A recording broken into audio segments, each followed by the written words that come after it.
Civic barrack রুমে মরে পড়ে আছে। হ্যাঁ, কখন মারা গেছে জানি না, কিন্তু এখন কখন মারা গেছে জানি না, কোনো ব্যবস্থা নাই। এখন তাকে হসপিটালাইজ করা হচ্ছে।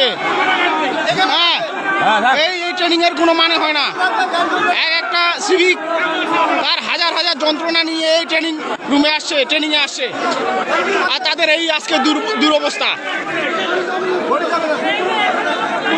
কখন মারা গেছে কেউ জানে না।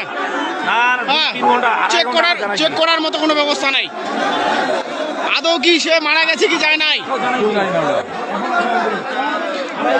সিভিক বন্ধুরা, তোমরা সবাই দেখো, একটু নিজের ব্যবস্থা নিজে ভাবো একটু।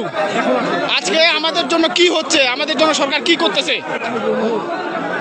আজকে একটা ছেলেবেলে, এতগুলো ছেলেবেলে সবাই ধার নিয়ে আসছে ট্রেনিং করতে।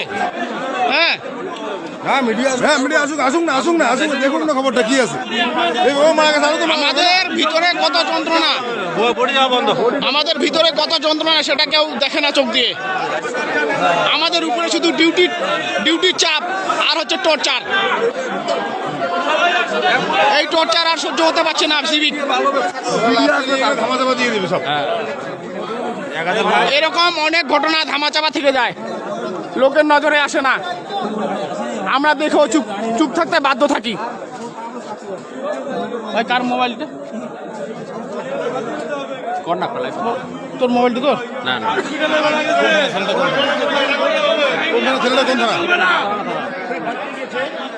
একটা সিভিক তার রুমে মরে পড়ে আছে।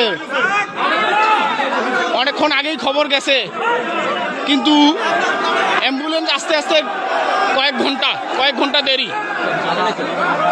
লোকটা যদি বাঁচার সম্ভাবনা ছিল, তাও শেষ এখন। এই হচ্ছে আমাদের ট্রেনিংয়ের নামে প্রহসন চলছে সব।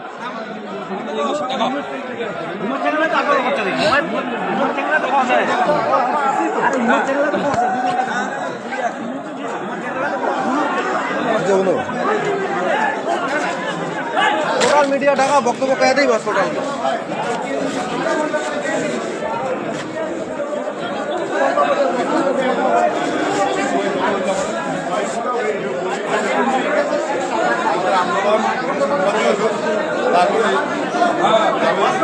এই হচ্ছে আমাদের সেই বন্ধু। না কোনো চিকিৎসা, না কোনো কিছু, না কোনো ব্যবস্থা।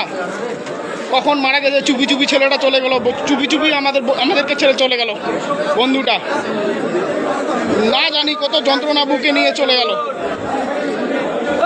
এত যন্ত্রণা বুকে নিয়ে চলে গেল। তার যন্ত্রণা দেখার মতো কেউ নেই।